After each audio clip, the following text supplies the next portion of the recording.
On my son's 10th birthday, my mom handed his present to my sister's son and said, "Only well-behaved kids deserve gifts." I just smiled. A little later, my son asked, "Is Grandma mad at me?" And I said, "No, buddy, she just forgot who pays her mortgage." When the mortgage was due again, I got 102 missed calls. My name's Matthew.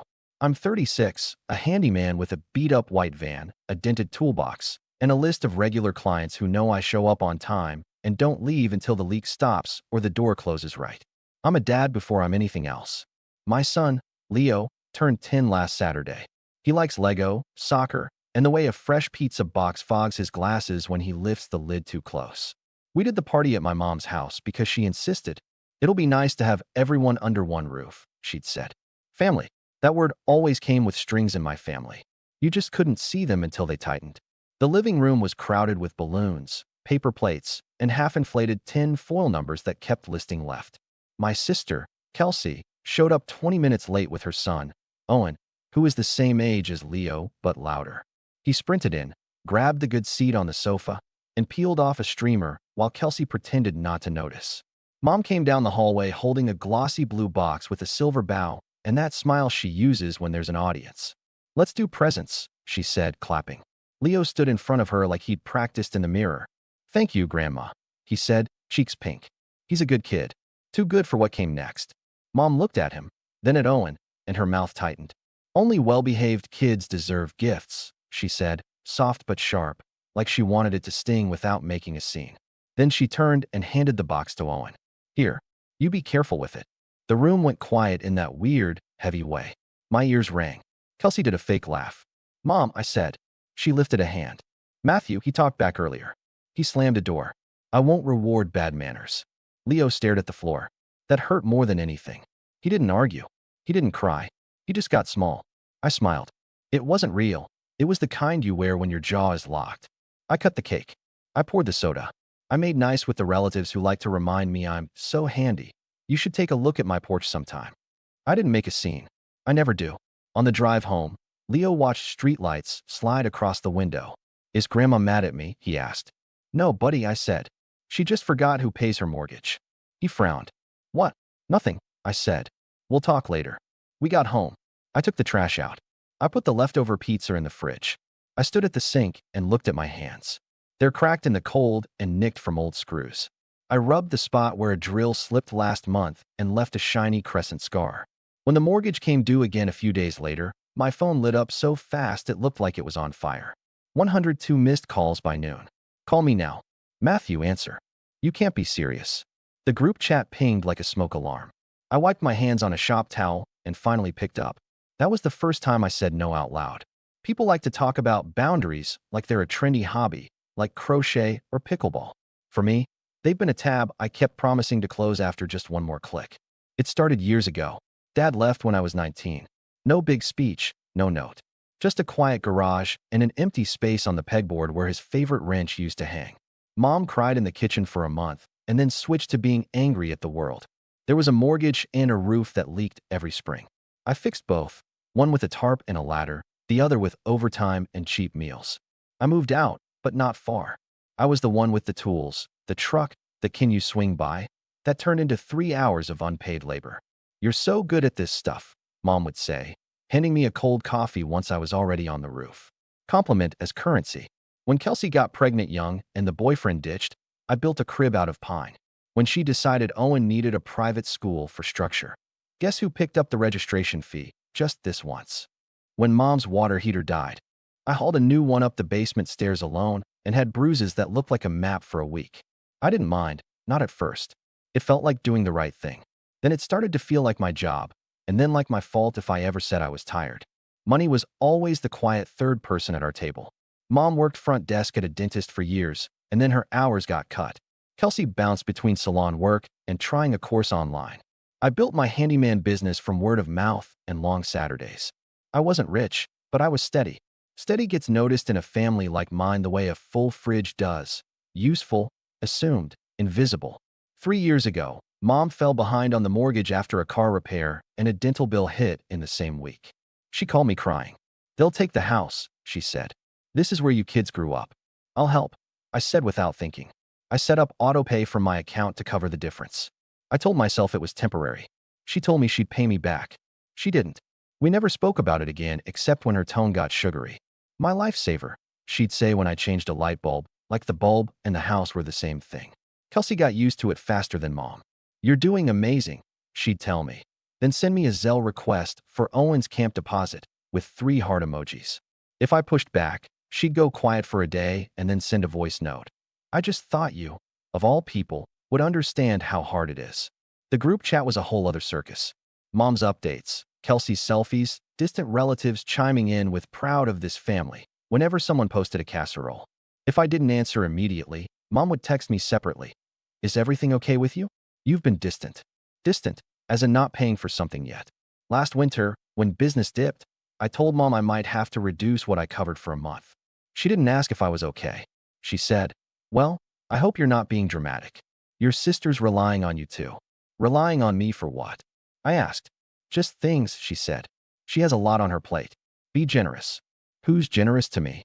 I said, but I said it under my breath. There were little cuts that added up. Like the time I replaced Mom's back door, and she told everyone at Easter that Uncle Tim had helped her get it done because he'd lent her his tape measure for an afternoon 12 years ago. Or when I got Leo a new bike and Kelsey sniffed, must be nice, and then asked if I could cover Owen's soccer fees again because it's unfair if only one cousin gets to do things. I tried to keep peace. I swallowed a lot. I kept counting how many months until the mortgage might be small enough to hand back to her. Then came Leo's 10th birthday and the blue box with the bow and Mom's voice. Only well-behaved kids deserve gifts. Here's the part that matters. Leo didn't slam a door. He closed it because Owen kept following him into the bathroom and flipping the light off. Leo said, stop, and shut the door. That was it. Mom decided it was a disrespect plot. After the party, my phone buzzed with a text from Mom. We need to talk about Leo's attitude. Then Kelsey. You know Owen didn't mean anything. He's just spirited. Maybe Leo could be more flexible. Flexible. Like my knees when I'm crawling under a sink. Like my bank account when there's pinches. I didn't answer that night. I sat at my kitchen table with the stack of transfer confirmations I'd saved because I'm not stupid. Every mortgage payment. Every school fee. Every Zelle request with a heart emoji. I added them up with a stubby pencil Leo uses for homework. The number made my jaw click. I stared at it and thought about the way Mom's eyes slid past Leo when he blew out his candles. Then the little, greasy things started showing up. I noticed the lock on my van had fresh scratches, the kind someone makes trying the wrong key. I found my spare cordless drill in Kelsey's trunk when she asked me to help her move a dresser and the back popped open. Oh, I meant to ask, she said. She hadn't meant to ask. It would have just lived there until I went looking. Mom posted a photo of Owen in that blue box hoodie with the caption, my good boy. No mention of Leo. Nothing about his day. In the comments, Aunt Carol wrote, Grandma knows best. I put my phone face down and stared at the ceiling like it could explain why a person lets themselves be treated like a walking debit card with a toolbox. Payday came around. My autopay reminder for Mom's mortgage popped up. I clicked pause. It felt like removing a splinter. Sharp, then clean. An hour later, Mom texted, everything's still set for the 15th. I put the phone in my pocket and went to install a mail slot for Mrs. Diaz. It was cold, the kind that makes your breath look like you're telling secrets. I finished, took cash, and wrote a receipt on a piece of cardboard because my printer's always out of ink. That night, I told Leo what I should have told him a long time ago, in words he could hold. You didn't do anything wrong, bud. Grown-ups can be wrong and loud at the same time. He nodded. Are we not going to Grandma's anymore? We'll see, I said. But we are going to the park Saturday. And you're picking the pizza toppings. He smiled, small at first, then bigger. It felt like someone finally turned the light on in a room I was working in. When mortgage day hit, the call started. At first it was 1, then 5, then 20. Mom. Kelsey. Unknown numbers that were probably Mom calling from the office phone, the neighbor's landline, a borrowed cell, anything to get through. I set the phone on the workbench and kept sanding. Sawdust fell in little gold drifts. The phone vibrated until it slid against a screw and thunked to a stop. I let the calls pile up until the number looked fake. 102. Then I picked up. Matthew. Mom's voice landed hard, all brittle sugar. Why is the mortgage payment missing? I paused it. You what? It wasn't confusion. It was disbelief that I had the nerve to do anything but comply. I paused my portion. I'm not paying it this month. Or next month. There was a silence that felt like a storm backing up on the highway. You can't just, she exhaled sharply. Do you want me to lose the house? Your childhood home? Are you punishing me because I disciplined your son?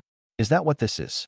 It's because I've been paying your mortgage for 3 years, I said, calm, like reading instructions. It's because you handed my kid's birthday gift to another child and said he didn't deserve presents. It's because I'm not an ATM. You're being dramatic, she snapped. You know I'll pay you back when things settle. This is temporary.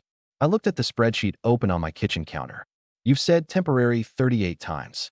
You're keeping score now? She said, scoffing. Wow. I've always kept score, I said. I just didn't show you the scoreboard. She switched tactics. What about your sister? She relies on your help for Owen's school. He needs stability. Leo needs stability, I said. He needs to know his dad will stand up for him. So you're going to let your mother sink because your feelings are hurt? I didn't raise my voice. No, I'm going to let adults handle their own bills. From the background, I heard Kelsey. Put him on speaker. Matthew, she said brightly, the way you talk to a customer you're about to upsell. Let's not make this ugly. Owen's tuition is due. Mom's mortgage is due. You've always helped. What changed?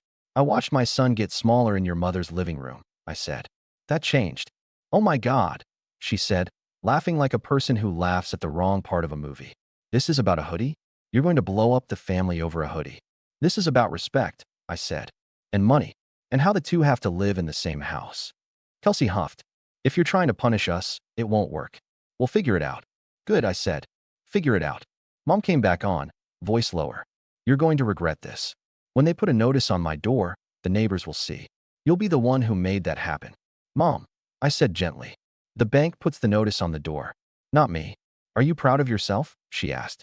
Because I hope this is worth it. I looked at Leo's science project drying on the counter, a cardboard volcano with red paint pooling at the base. He'd been worried it wouldn't erupt on cue.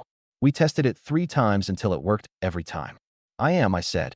I'm proud I'm finally doing the right thing. Matthew, she said, voice breaking into anger again. After everything I've done for you. I honestly tried to think of what she meant. I waited, gave her space to say it. She didn't. Just breathing. Just the sound of Kelsey whispering, he's lost it. I ended the call. I typed into the family group chat. Effective today, I'm out of the Bank of Matthew business. Mortgage, tuition, fees, not my responsibility. Attached is a summary of what I've covered since 2022. Going forward, please do not ask me for money, tools, or my time without offering payment and a schedule. Also, do not disrespect my kid in front of me again. If you do, we leave. That's the boundary. I attached the spreadsheet. Dates, amounts, notes. Blue Hoodie Day was not on the list, but it was the headline in my head. The explosion was immediate. Aunt Carol, family doesn't keep receipts. Cousin Drew, this is tacky. Mom, delete that now. Kelsey, you're sick. You need therapy. Leo wandered into the kitchen, rubbing sleep out of his eyes. Morning, he said. I put the phone down and poured cereal. It pinged through breakfast, through dishes, through a sink repair across town where the client kept apologizing for calling me on short notice. You're fine, I told her, and I meant it. It felt good to help someone who said thank you like it was a word and not a leash. At lunch, my phone rang again. Unknown number. I wouldn't have answered if I'd known it was the bank. A calm woman with a calm voice informed me the mortgage was 30 days behind already before my part. Mom had told me it was only a few days late. The calm woman mentioned foreclosure timeline, options, and co-signer. I'm not on the loan, I said.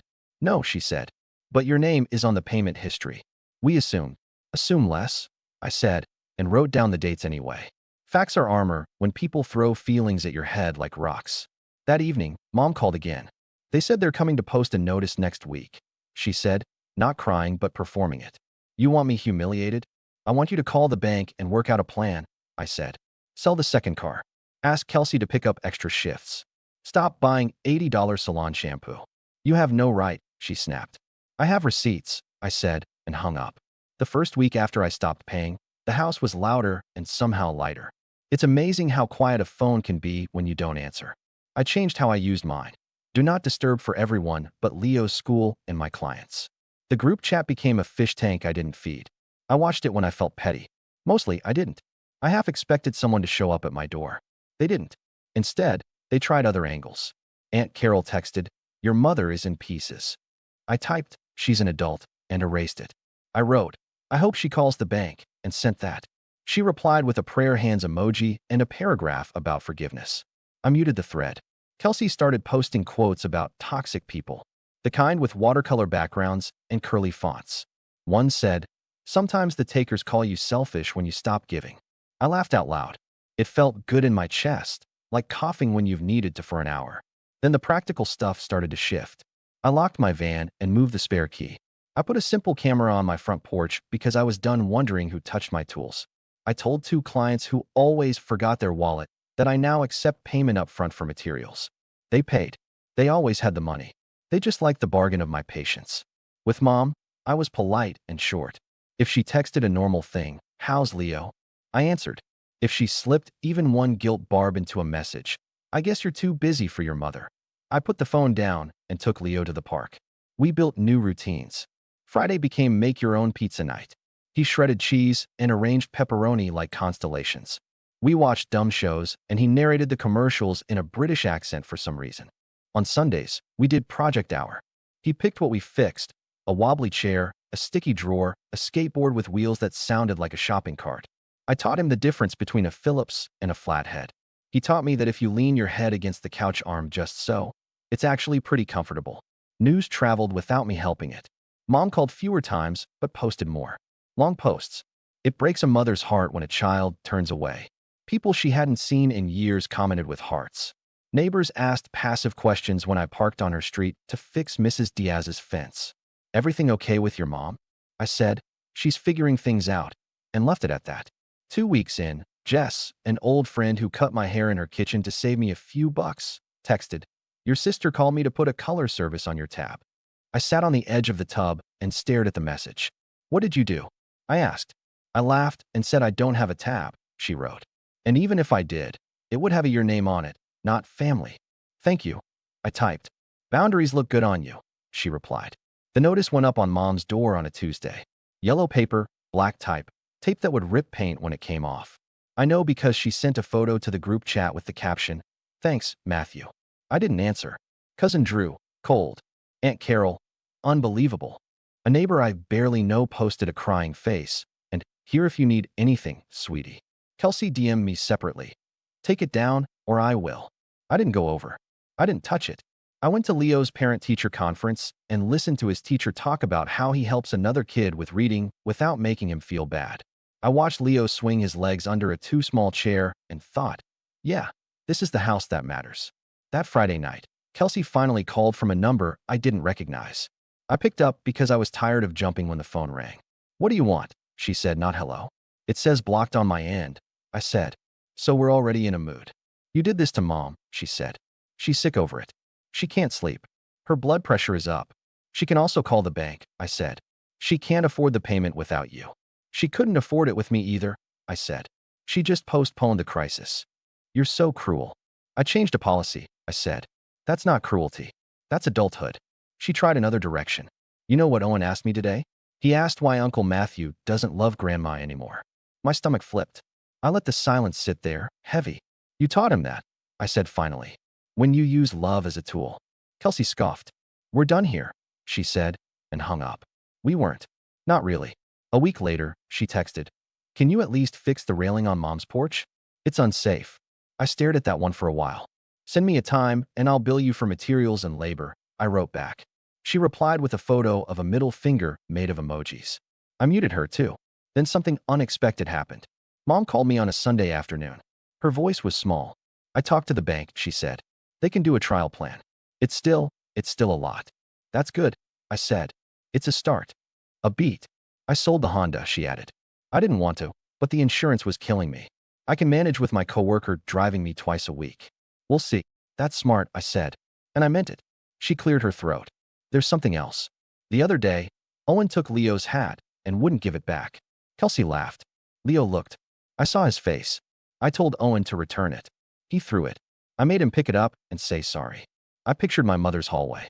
I pictured her hand on a kid's shoulder. I pictured her looking at a boy who isn't mine and seeing the boy she'd made small last month. "Thank you," I said. "I'm not apologizing for the birthday," she said quickly. He slammed a door. "He closed the door," I said. "And we're not doing this again." A long exhale. "Fine. Then, Almost so quiet I missed it. He's a good boy. Yeah, I said. He is. That night, Leo and I made pizza. He arranged pepperoni to spell 10 in the middle. He laughed at his own joke like it was the first time anyone had done numbers with meat. It was. At least in our kitchen. 2 more weeks. The group chat cooled. The quotes dried up. The prayer hands moved on to someone's sprained ankle. The yellow paper came off Mom's door. In its place, a new, smaller note taped from the inside. Please use side entrance. It made me smile for a dumb reason. Mom choosing a way forward, even if it was sideways. Work got busier. A client referred me to a property manager who liked that I answer with a time window and show up at the start of it. I raised my rates $10 an hour. No one blinked. I bought Leo a winter coat that actually fits his arms and doesn't make him look like a marshmallow. When I paid at the register, I didn't think about who else needed money. I thought about how he'd wear it to the park and zip it to his chin. One night, late, I got a text from an unknown number. I'm Kelsey's friend. Just so you know, she's been telling everyone you cut her off because she wouldn't lend you money. People are starting to see through it. She borrowed from 2 of us and never paid back. You're not crazy. I stared at the ceiling. I didn't need the validation, but it landed in a soft place anyway. Not crazy. Just done. The next morning, Mom sent a photo. It was Leo and Owen on her couch, each with a bowl of popcorn. Leo's hat was on his head. Owen's elbow was far away from Leo's arm. The caption said, movie night. No pointed comments. No quotes. Just 2 kids, 1 frame. I kept it. The line still echoes. Only well-behaved kids deserve gifts, usually when I'm in a hardware aisle. Then I see Leo at the park yelling, Dad, watch. And my jaw unclenches. Do I feel guilty? Sometimes. But I've got space now, in my wallet, my calendar, my head. I fix my own stuff. I sit on the floor and build with Leo. Phone face down. If something falls, we rebuild. Mom and I keep it short. No money talk. She asks about work. I pass along hellos. If a guilt hook shows up, I let it drop. Kelsey and I are polite. Sometimes she sends a photo of the boys. I hit heart and move on. I kept the spreadsheet in a folder labeled Old Business. When the voice says I overreacted, I look at the numbers and think, no, I waited too long. The point is simple. I won't bankroll my own disrespect.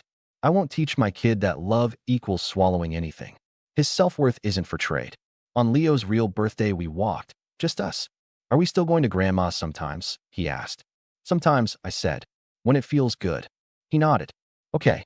The next day, a small package came. No bow. A hoodie in his favorite color. Note, for the good boy. No speech. Just right. We hit the park. Dad watched. I'm watching, I said. And I was. Bills and feelings will keep coming. My answer stays steady. I help when there's respect. No is a full sentence. I love you isn't a coupon. If anyone forgets who pays for their roof, literal or not, I point to my door. It hangs level. The latch clicks. The house smells like Friday pizza and Sunday sawdust. A kid inside knows he deserves gifts because he's loved, not because he performs. And if they still don't get it, not me. Not anymore.